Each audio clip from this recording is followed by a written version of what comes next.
নমস্কাৰ সকলোকে স্বাগতম মোৰ এই চেনেলটোলৈ মই দীপ আৰু আজিৰ এই ভিডিঅ'টোত আমি জানিম যে যদি আপোনালোকৰ ইণ্ডিয়া পোষ্ট পেমেণ্ট বেংকত এটা একাউণ্ট থাকে আৰু সেই একাউণ্টটো যদি আপুনি গুগল পে'ৰ লগত যোগ কৰিবলৈ বিচাৰে তেনেহ'লে সেই একাউণ্টটো আপুনি কেনেকৈ গুগল পে'ৰ লগত যোগ কৰিবলৈ পাৰিব। এইটো অতি সহজ আৰু মাত্ৰ কেইমিনিটমান সময় লাগিব। গতিকে আপুনি UPIৰ জৰিয়তে যদি অতি সহজে লেনদেন কৰিবলৈ বিচাৰে তেন্তে ভিডিঅ'টো অলপো স্কিপ নকৰি শেষলৈকে চাই থাকিব। আৰু যদি আপুনি মোৰ এই চেনেলটোত নতুনকৈ আহিছে তেনেহ'লে ছাবস্ক্ৰাইব কৰিবলৈ নাপাহৰিব। কিন্তু প্ৰশ্নটো হ'ল যে কেনেকৈ আপোনালোকে এই সকলোখিনি কাম কৰিবলৈ পাৰিব। গতিকে বলক আমি আজিৰ এই ভিডিঅ'টোত ষ্টেপ বাই ষ্টেপ আমি জানি লওঁ। চ' গাইজ এইখিনি কাম কৰিবলৈ আপোনালোকৰ মোবাইলত দুটা এপ প্ৰয়োজন হ'ব। এটা হৈছে ইণ্ডিয়া পোষ্ট পেমেণ্ট বেংকৰ মোবাইল এপ্লিকেশ্যন আৰু এটা হৈছে গুগল পে'। এই দুটা এপ্লিকেশ্যনৰ লিংক মোৰ ভিডিঅ'ৰ ডেছক্ৰিপশ্যনত পাই যাব, তাৰ পৰা আপোনালোকে ডাউনলোড কৰি ল'ব। পোনপ্ৰথমে আপোনালোকে ইণ্ডিয়া পোষ্ট পেমেণ্ট বেংকৰ মোবাইল এপ্লিকেশ্যনটো অ'পেন কৰি ল'ব লাগিব। তাৰপিছত এই এপ্লিকেশ্যনটোত আপোনালোকে লগ ইন কৰিব লাগিব।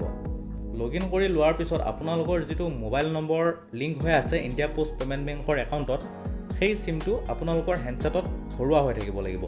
তাৰপিছত আপোনালোকে চিমটো ছিলেক্ট কৰি এনেধৰণে বক্সটোত ক্লিক কৰি ষ্টাৰ্ট SMS ভেৰিফিকেশ্যনত ক্লিক কৰিব লাগিব, যেনেধৰণে মই কৰি গৈ আছোঁ। তাৰপিছত অট'মেটিকেলি আপোনালোকৰ ভেৰিফিকেশ্যন হ'ব মোবাইল নাম্বাৰৰ সৈতে যে এই মোবাইল নম্বৰটোতে আপোনালোকৰ ইণ্ডিয়া পোষ্ট পেমেণ্ট বেংকৰ একাউণ্টটো লিংক হৈ আছেনে নাই। তাৰপিছত আপোনালোকে ৰেজিষ্ট্ৰেশ্যন আহিব যে আপোনালোকৰ account number, customer ID, date of birth আৰু মোবাইল নম্বৰটো থাকিবই। এই সকলোখিনি ফিল আপ কৰি ৰেজিষ্ট্ৰেশ্যন কৰি ল'ব লাগিব। এইখিনি ক'ৰ পৰা পাব? আপোনালোকে যেতিয়া ইণ্ডিয়া পোষ্ট পেমেণ্ট বেংকৰ একাউণ্ট খুলিবলৈ যায় তেতিয়া আপোনালোকক এনেধৰণে এখন কাৰ্ড দিয়ে য'ত আপোনালোকৰ একাউণ্ট নম্বৰ আৰু CIF নম্বৰ লিখা থাকে। CIF নম্বৰটোৱে হৈছে কাষ্টমাৰ ID। চ' এইখিনি মই প্ৰথমতে ফিল আপ কৰি লওঁ। আপোনালোকে দেখিছে যেনেধৰণে মই ফিল আপ কৰি ল'লোঁ ঠিক তেনেধৰণে আপোনালোকে ফিল আপ কৰি ৰেজিষ্ট্ৰেশ্যনত ক্লিক কৰি দিব।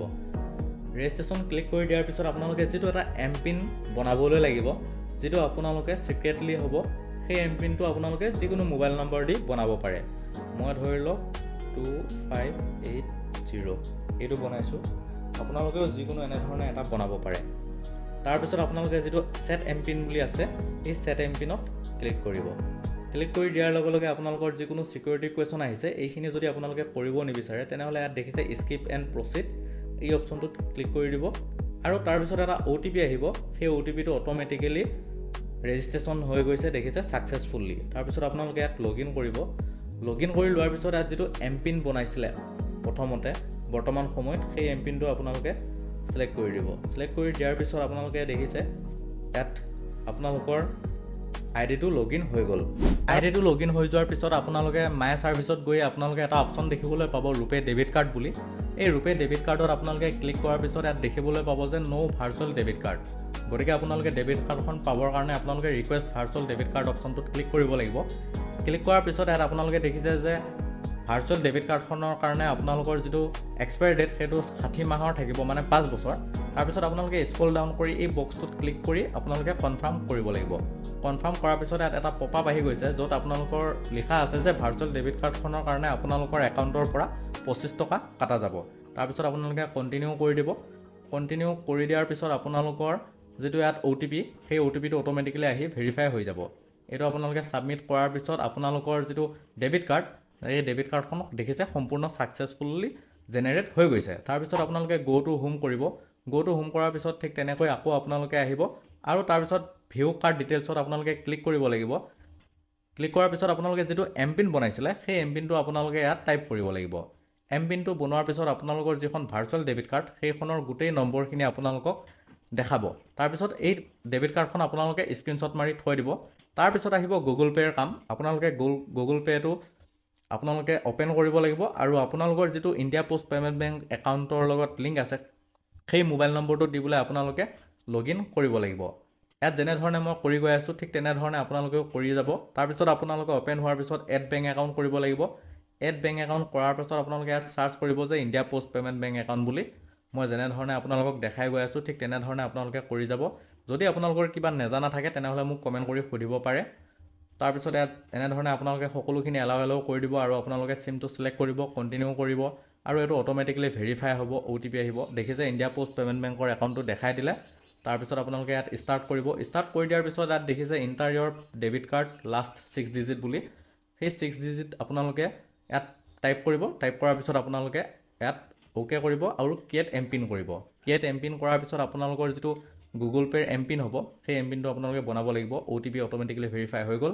আৰু ইয়াত আপোনালোকে 6 ডিজিট UPI পিনটো বনাব লাগিব, যিটো UPI পিন থ্ৰুৰেদি আপোনালোকে পে'মেণ্ট বেলেগলৈ ট্ৰেন্সফাৰ কৰিব পাৰিব বা আপোনালোকে পে'মেণ্টটো চাব পাৰিব। চ' ইয়াত দেখিছে সম্পূৰ্ণ কামখিনি হৈ গ'ল। তাৰপিছত আপোনালোকে কণ্টিনিউ কৰিব, ইয়াত কণ্টিনিউ কৰি যাব। আৰু ইয়াত এনেধৰণে আপোনালোকে অপশ্যন দেখিবলৈ পাব, স্কেন কৰি আপোনালোকে পে'মেণ্ট কৰিব পাৰিব, স্কেনাৰ যদি থাকে কাৰোবাৰ, আৰু যদি আপোনালোকৰ মোবাইল নম্বৰ দিও আপোনালোকে পে'মেণ্ট কৰিব পাৰিব আপোনালোকৰ কোনো বন্ধুবৰ্গ। তাৰপিছত একেবাৰে শেষত আপোনালোকৰ বেংক বেলেঞ্চ চেক কৰিব পাৰিব।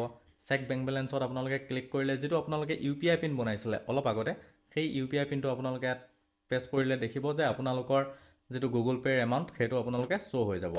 এইখিনিতে কেইটামান গুৰুত্বপূৰ্ণ কথা আপোনালোকে মনত ৰাখিবলৈ লাগিব। প্ৰথমতে আপোনালোকৰ যিটো মোবাইল নাম্বাৰ আছে, সেই মোবাইল নাম্বাৰটো আপোনালোকৰ ইণ্ডিয়া পোষ্ট পে'মেণ্ট বেংক একাউণ্টৰ সৈতে লিংক হ'বই লাগিব। 2 নম্বৰতে বৰ্তমান সময়ত আপোনালোকে যিটো UPI পিন বনালে, সেই UPI পিনটো আপোনালোকে কাকো শ্বেয়াৰ নকৰিব।